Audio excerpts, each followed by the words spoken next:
आइए जानते हैं कि कौन था वो जिसने माता सीता को श्राप दी थी और इसकी वजह क्या थी।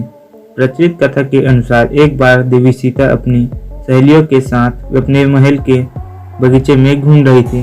तभी अचानक उनकी नाक पेड़ पर बैठे तोते के जोड़े पर पड़ा, जो राम व सीता के बारे में बात कर रही थी।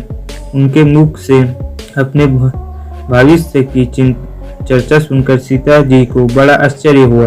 कहते हैं वे दोनों प्रभु श्री राम के बारे में बात कर रहा था।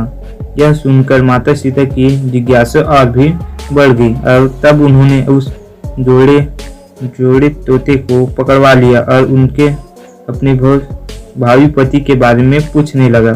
सीता जी ने बड़े प्यार से उन दोनों से पूछने लगा और पूछा कि तुम्हें भविष्य की इतनी जानकारी कहाँ से प्राप्त हुई। इस पर उन दोनों ने बताया कि वे महर्षि वाल्मीकि के आश्रम में रहते हैं, जहाँ वाल्मीकि प्रतिदिन राम सीता की चर्चा करते रहते हैं।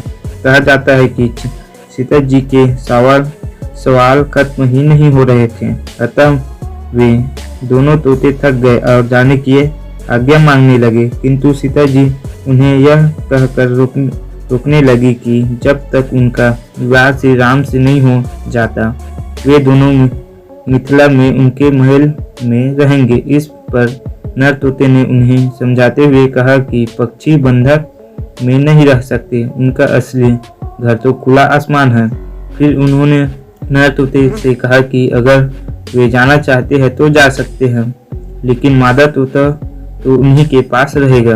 दुखी तोते ने दिया श्राप। सीता जी के बात सुनकर नर तोता बहुत ही दुखी हो गया और सीता जी से प्रार्थना करने लगा कि उनकी पत्नी गर्भवती है, इस वक्त उन्हें अपने पति की सबसे ज्यादा जरूरत है, इसलिए वे दोनों को अलग न करें। किंतु सीता जी फिर भी नहीं मानी। तब तोते को गुस्सा आ गया और उसने उन्हें श्राप दे दिया कि जिस प्रकार गर्भावस्था में उन्होंने एक पत्नी से उनके पति से अलग किया, ठीक उसी प्रकार उन्हें भी अपने गर्भावस्था में पति से बिछड़ना पड़ेगा।